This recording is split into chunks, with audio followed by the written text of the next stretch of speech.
They're the backbone of local business.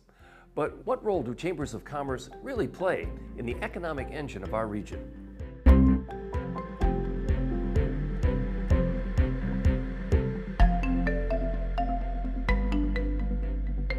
I'm Ken Bueller, and welcome to the very first episode of In Business with Almanac North. This new direction for Almanac North was chosen to explore the stories surrounding the economic heartbeat of our region, the ideas, the people, and the industries that keep northern Minnesota and Wisconsin moving forward. Each week, we'll have open conversation with members of our community about the past, present, and future of business in our region. From small-town entrepreneurs and family-owned companies to major employers and the policy decisions surrounding it all. We'll connect the dots between local effort and our regional, national, and global impact.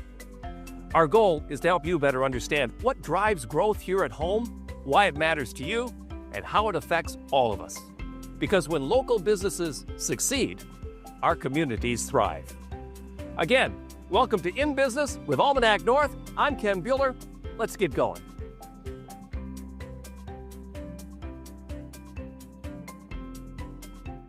Welcome to In Business with Almanac North. I'm Ken Bueller. Tonight we're exploring the role chambers of commerce play in our communities. We'll sit down with chamber directors from across the region to learn how they support local businesses and strengthen our local economies. We'll also take a look back at the history of chambers of commerce, where they began, and how they've evolved over time, and why they remain so very important today. But first, we'll start with an explainer. What exactly is a chamber of commerce, and who are the people behind it? Chamber of Commerce is an association organization that is structured around advancing the economy, business conditions, and because of those two things, we are advancing community development and community progress. And so as new challenges come up and emerge locally, at the state level, at the national level, we pivot to try to meet that challenge so that we can have a community that's best positioned for prosperity. So if we see a group of underrepresented or underemployed people in our community, then we will try to launch a program or an initiative that gets them into the workforce. Equally, if we see challenges for small businesses where they're being overrun by e-commerce, then we are going to try to do something to lift up local entrepreneurs to try to make it a great environment for them, because we know we have great entrepreneurs here. So bringing in access to capital and giving them an opportunity. So a Chamber of Commerce is here to support the vibrancy of our businesses, our economy, and our community. Business affects all of us, whether you are a high schooler getting ready for your career field or potential higher ed, or you've worked your whole life, or you were a homemaker and you're retired now. Business affects us all. If we have a strong business community, we have a strong economy, and all of the other wonderful things that go along with that are made possible when we invest in our business, because our business then invests in community. I'm often asked what a Chamber of Commerce does, and I'd say we are a voice of advocacy and a voice of the community. We represent the business community, we promote the business community, and we have the honor of serving the business community regionally every day that we're in existence. And since 1883, we've had that honor, and we look forward to serving in that capacity for many, many more years to come. We offer business guidance. We offer resources to our members across all industries and across all forms of business and organizations to grow and succeed for the next generation. Joining us now to talk more about how chambers of commerce support their local business communities are chamber representatives from across our region in the Northland. From Hermantown, we have President Kimberly Parmeter. From Superior Douglas County, we have President Taylor Peterson. And from the Duluth, we have Vice President of the Board of Directors, Tiffany Hughes, Vice Chair, I should say. My apologies for that. So let's start talking about chambers of commerce and our day-to-day work and the day-to-day work that you do, helping everybody. So we live in a world of change. I mean, it's just always that way. But lately, it seems that the pace of that change, especially in the business community, has been rapid and getting faster. It seems like the road to the future, those telephone poles along it, are looking like a picket fence. How is it that in your chamber, what role do you play in your local community? Well, I think that's exactly it, Ken. Connectivity. I see that role of connecting our community and businesses is incredibly important. And when we do surveys with the Chamber, and actually this is a trend with associations nationwide, because that's what we are as a 501c6 nonprofit and association organization, networking and advocacy continue to be the top two on a national level and here locally and within our chamber when we survey our members. If I'm a business person, I probably am a member of several organizations, but many of those are national in scope or regional or just tailored to my particular industry. What you do is more local? Indeed. So we're going to have members that are part of the Retailers Association or the Hospitality Association, whether that's local or national, statewide, et cetera. But here we make sure that we give voice to our members that may not have access to an association like that. And it takes all kinds. We have members that are solo entrepreneurs up to the largest employers in the Northland. And that's important. I like to think that the larger businesses help support the smaller ones and give them their shot right off the ground. I'm going to go to Taylor next from Superior Douglas County Chamber. Taylor, I'll ask the same question. Fast-paced, change coming rapid in all directions. What role does your chamber play in your community? Thanks, Ken. Thanks for having me as well. I think change is inevitable, and our organization has been changing since its inception. The simple truth of it is, I'll agree with Kimberly in that connectivity is so important for our organization and the members that we represent. I would also add to that is from a storytelling standpoint. As we tell the stories of the business community, we promote the business community and the good things that they're doing out in our communities, and that's a fun part of the job to share with the community the good that is out there and the fantastic businesses that invest in our organizations. As the role of the chamber expanded, by that I mean territory. Obviously, at one time it was just the Superior Chamber of Commerce, and now Superior Douglas County. Yeah. Same thing with Kimberly, and the Hermantown Area Chamber of Commerce includes Rice Lake and Proctor. Are you expanding your reach? Yeah, I'd actually say that we're the Superior Douglas County Area Chamber of Commerce. We have members from all over Douglas County. We have members from all over the state of Wisconsin. Of course, we have a number of members from Minnesota as well, but we've even had members from as far away as North Carolina. And I asked that question when they joined us, and they said they have customers in Superior, and we take care of their customers, and they wanted to invest in us to make sure we continue to keep the community running forward. So. That's a great story. Tiffany Hughes is Vice Chair of the Duluth Area Chamber of Commerce. Thank you for being here this evening. Thank you for having me. And the role that Duluth Chamber plays in our local economy?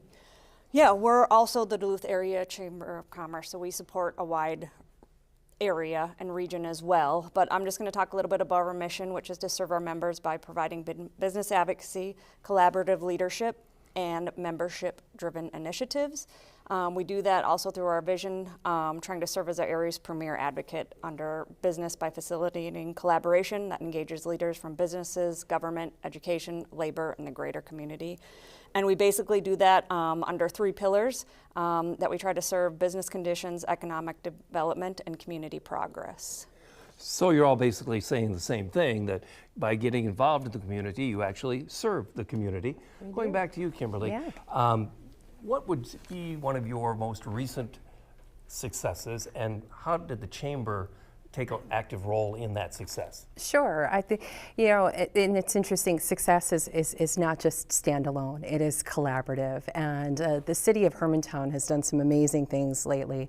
I would say that one of the biggest successes of recent was a referendum that was passed to include the increase in sales tax, which nobody likes, the increase in sales tax, but what it has benefited is the new North Star Arena that is set to open in early January, the trail system connecting, hopefully eventually it will connect through Proctor and down to the Munger Trail is the plan, and also then the rebuild of the Centricity, or the Centricity Field off of Maple Grove Road. So they're beautiful projects, all of that. program, and that has been driven by the city. And our role in that was to help foster communication about it. You know, have luncheons and share that information out with the community so they know what's going on, so that they're not, upset that there's a tax increase. Understanding how that impacts our constituents, because we're essentially spreading the cost out amongst all of the passers through, whether they're visitors or folks from our neighboring communities that are shopping in our community, the retail sales tax. What you're saying, of course, is that it's transparency that you provide to projects. Indeed. Communication and Communication absolutely, and transparency. of course. Taylor, I'm going to ask you the same question. Brag a little bit. Tell us about some of the successes that you've had most recently, and more importantly, how did the Superior Douglas County Area Chamber of Commerce participate? Sure, absolutely. I think the one that I'll at least lead with is looking back at 2024, we had our first operational referendum in our Superior School District that they've ever had. And our organization stood up in support of it as one of the few organizations that did. I'd say the only business organization that stood up in support of it. And the messaging was clear, and no different than Kimberly. Is communication is clear, transparency is clear, and then making it that connection between why it's important for business. And in that situation, great schools is great for the community, which is also great for business. So it was a no-brainer in our part, and it successfully passed. So we're proud to say that. Tiffany, I'll go to you. The Duluth Area Chamber recent success, and what the Chamber organization helped to create that. Sure. I'm going to talk a little bit about under our Pillar of Community Progress. In 2024, we were happy to have the Honor Flight return to the Northland. That's now part of one of our Chamber subsidiaries. And last spring, we were able to host 104 veterans to go down to Washington, D.C., and we had a large turnout of community members there to support them, not only with sending them off, but also bringing them home. And then just our continuing advocacy for the 148th under our Military Affairs Committee. We're happy to support and try to be a voice for them to get them what they need and be continued support as one of our major employers in Duluth. On behalf of veterans and the good work that you do, that's very much appreciated. Yeah. I think we are having a new understanding of the roles that veterans played to get us here, and then what we need to do to appreciate our veterans and take care of them going forward. And of course, your mention of the 148th has always been a major success for the work of the Duluth Area Chamber. So Taylor, I'm going to start with you on this next one. We just heard what the past successes were. Tell us what the opportunities you see might be for a success in the future. Absolutely. I'd say the reality of it is we all are aware, or most people are aware, that the Blotnick Bridge reconstruction project or replacement project is coming up. And I think that's going to be a challenge for a regional challenge for all of us. And I think that's an opportunity that our chamber can shine, and I think it's an opportunity that we can advocate for the business community, help to be a communicator in the process, and help to navigate people through what could be a very challenging time. And that's not only for our residents, but that's for our business community and everybody that it impacts. Getting the chamber crystal ball out right now and turning over to you, Kimberly, what is your opportunity for success? Wow. Well, I think what is in the news right now and could be an incredible business opportunity for the entire region is the proposed data center. Now, I know that that is incredibly controversial, and I know that there is a lot more communication that needs to come out about it, and I think we'll see that here in the near future through the developer. But what I think that people need to understand is that if this goes through, the project wants to or would connect the infrastructure from where it currently ends in the city of Hermantown all the way out to that far corner off of Midway Road and Morris Thomas. Now that is a several $100 million undertaking. It is an area that would never see that kind of development because developers would go bankrupt if they tried to do that. And so I think that is an incredible opportunity for that entire corner of Hermantown, and I think that if it goes through, we could see a lot of development opportunity, more housing stock go in, and we all need housing in all of our communities, the entire Northland. And so there's opportunity with that. I think we would see more business growth along that corridor as well, connecting. But it starts with a big idea, a big opportunity, and something that not every community gets that opportunity to take on. So we'll see how it plays out. There's a lot going on with that project right now. Yes, but I think people should understand what that means for the future.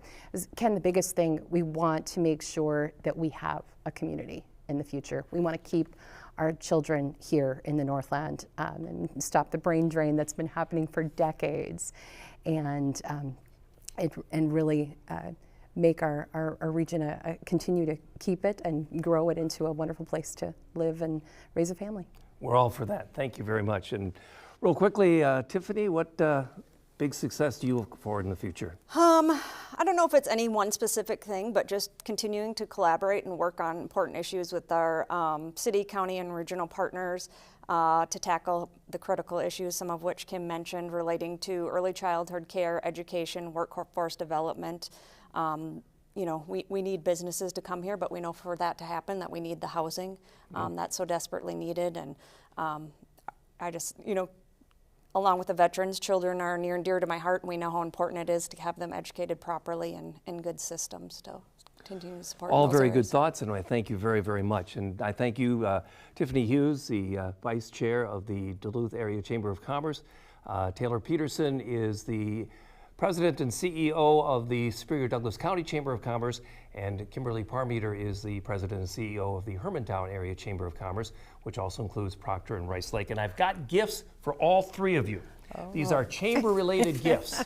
Now, we all know a thing or two about what Chamber of Commerce's do. We found out how they handle business and how they represent business and work on different areas, but they're also known for certain things. And ribbon cutting is one of them.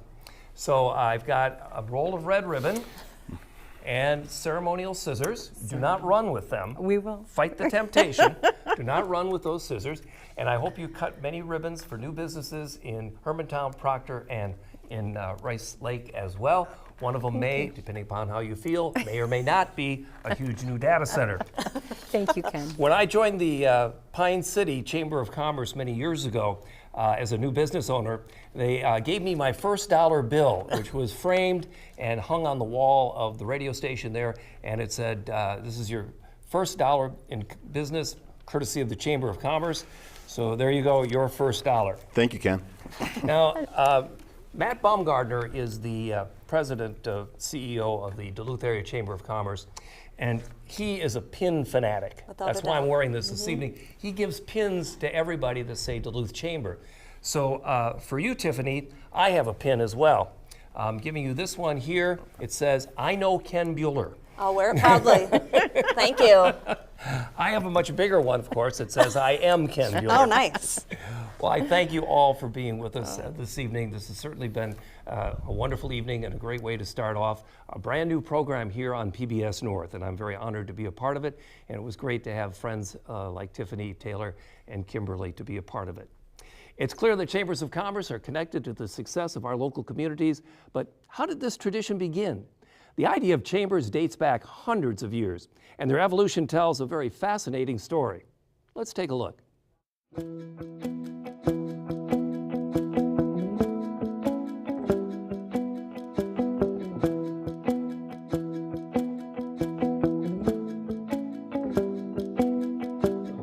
We began our first In Business with Almanac North with conversations featuring area chambers of commerce and business community leaders. It's a logical place to start, but it's just the beginning. Future programs will cover all aspects of the economy with stories about people and businesses that have an interest in the past or are shaping today's economic landscape. I hope you'll continue to watch, and please share your feedback with us. And speaking of beginnings, the very first Chamber of Commerce in this country was formed in 1768, 8 years before we even had a country. I don't know if this means anything to today's chamber members, but those original 20 merchants started their organization at a meeting held in Beltor and Siegel's Tavern. I'll drink to that. The historic watering hole in New York City's Battery Park is still open today. It's called France's, after the original owner. And then, and still now, the organizers of the original Chambers of Commerce were the business leaders of their day back in the day. They were just like the civic-minded leaders who make up chamber boards today. Take, for instance, the Hibbing Chamber of Commerce. Frank Hibbing found the iron ore and incorporated his own city in 1893. 8 years later, 1905, the Hibbing Chamber was formed. Today, it's part of a much larger area chamber called the Laurentian Chamber, combining several other cities across Minnesota's glorious Iron Range. The Superior Douglas County Chamber of Commerce was established way back in 1883. This is Taylor Peterson, Superior Douglas County Chamber of Commerce President and CEO, showing us the only remaining chamber artifact dating back to that summer of 1883, when the chamber was formed. These are the original Articles of Incorporation. Long faded with time, it's difficult to make out the names of the august individuals who signed off on this, but one signature stands out larger than the others. Sort of like John Hancock's on the Declaration of Independence. It's W.D. Waldo. Mr. Waldo's connection to the chamber is lost to history, but at least we now know, where's Waldo? Not every chamber started out as a chamber. Here's an example from 1908. 8 years into the 20th century, Ely was booming. All the mines on the eastern edge of the Vermilion Range were up and running when this Ely Businessmen Association was formed. That was in July of 1908. Membership dues for that first year, just $2.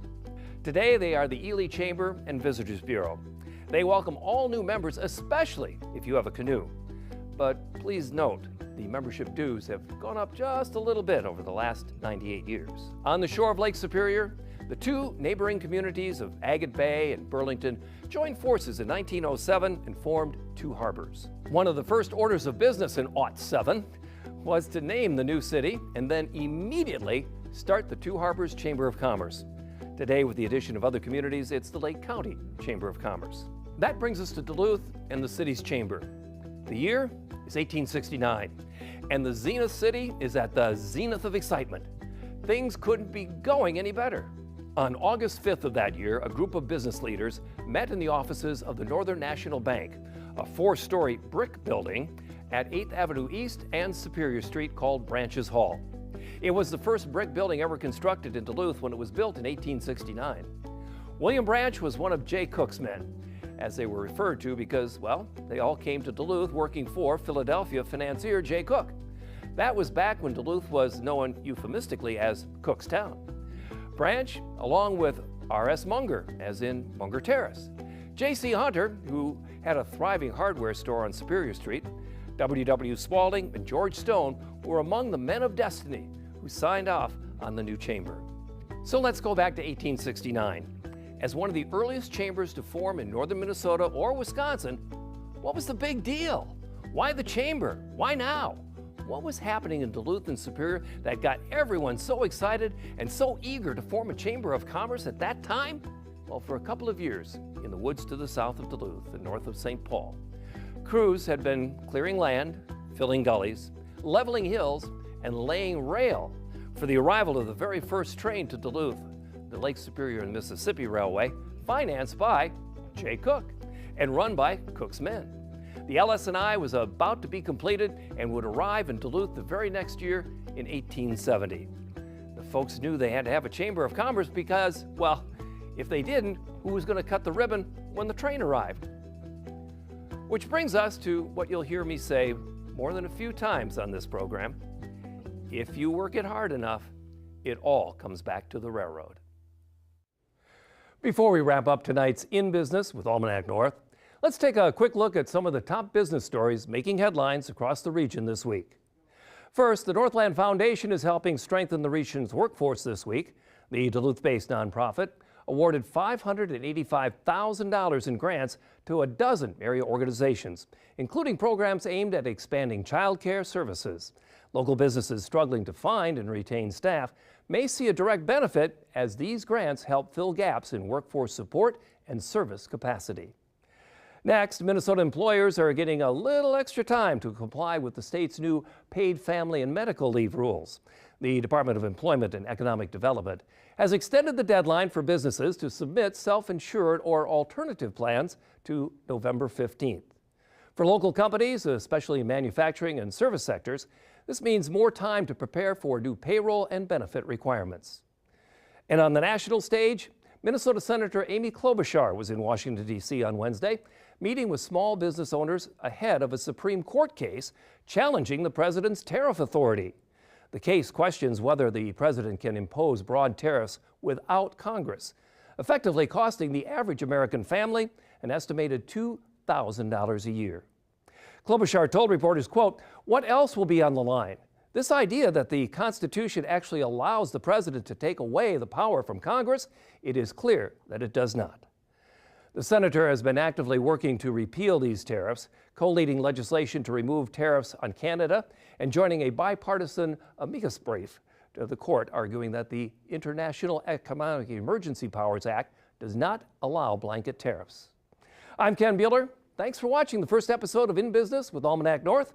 If you missed any parts of tonight's show, well, you can always catch it on pbsnorth.org or listen on Mondays at 5:30 on the North 103.3. We'll see you next time. Thank you for watching.